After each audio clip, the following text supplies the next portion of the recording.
Pick a number between 1 and 3. All right. If you chose number 1, this is your weekly reading for January 15th to January 22nd, 2024. And before all that, there is one card that ends up being the umbrella of all of the readings. So regardless of the card you chose, this is the overarching energy, which is the Nine of Pentacles. So this is the vibe that we're all on. We're all feeling this dragon year. We're all feeling this 8 universal year in numerology, which is all about power, prosperity, abundance, manifestation, karmic debts and clearing karmic debts. It is the wealth energy. Then in Chinese astrology, it's dragon. Like, what do I have to say about dragon? Like, dragons are very powerful beings. And I remember reading about an energy that you can tap in. We all have a dragon that we have access to. Like, if you can imagine it, it does exist in some sort of timeline. That's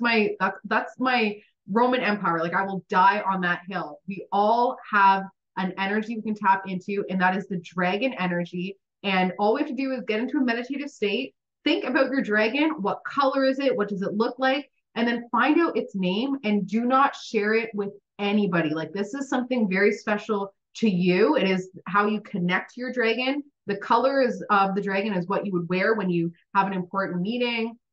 You just want to feel more empowered. You want to feel like that dragon energy coming out. But if, like, whenever I get into a car and I know I'm going to be driving for a long time and I want to be safe and protected with my babies in the back, I call on my dragon, and I can envision the dragon basically on top of the car, like protecting us. And I always get to where I'm going without any delays or obstacles, always. So the dragon energy is asking us to connect to it this week, especially, and it's showing us the Nine of Pentacles, the power that we have, the security that we have on our own. There's only one dragon that belongs to you. You sit on that one dragon's back, right?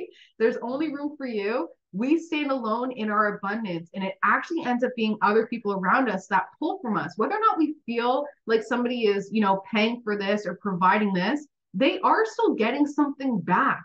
No matter what, we have power within our own source, within our own energy. And that's what's really being called to the forefront this week.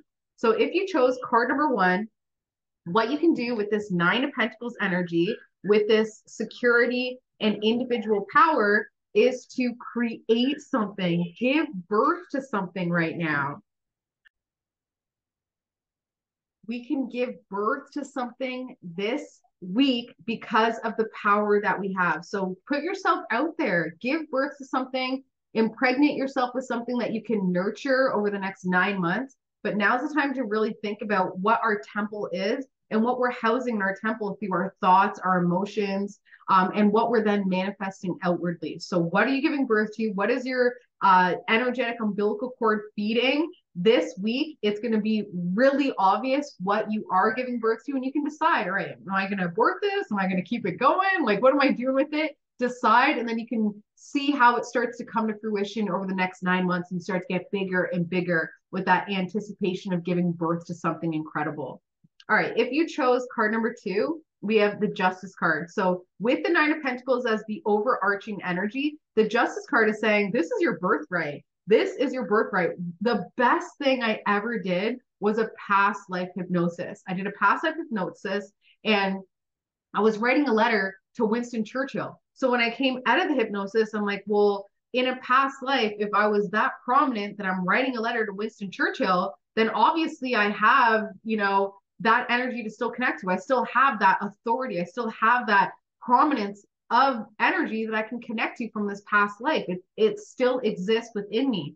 And ever since then, like, nobody can tell me shit. Like, I literally, like, it really empowered me because I'm like, wow, I have this energy. So really doing your past life work, especially over this week, and realizing that in a past life, if you're drawn to card number 2, from your birthright, you have access to abundance, to, the secret sauce, the secret ingredient, the recipe that made you millions and billions and trillions in a past life. You still have access to that. You can still access that as if you never lost it, right? It may not be coming up tangibly, but I remember doing a past life reading for a client where their past life, they buried some sort of treasure and it still exists, and they're still trying to figure out where it is, but it still exists in this physical timeline. They buried it in a past life. So their past life reading, it like made awareness of this treasure being hidden somewhere, and now they just need to keep doing the work to find out where they buried it. Like, it's wild. Past life work is so important, especially in the 8 year, because 8, when you put it on its side, it's all about what goes around comes around. So there's a lot of karma that you still have access to, either clearing or utilizing, that wants that as your birthright, wants you to tap into. So please do the work and let me know. All right, if you chose card number 3, this is the dark side of the 9 of Pentacles. The 9 of Pentacles, yeah, you're all abundant. You know, you can fly wherever you want to at any moment. You have freedom, you have liberation, you know, you're fed, you know, you have attention, you have a good positive reputation, you have beauty, you have strength, you have all of these things. The dark side is the envy, the jealousy that comes with it, the judgment, where it's like, where did they get off? Why did they get?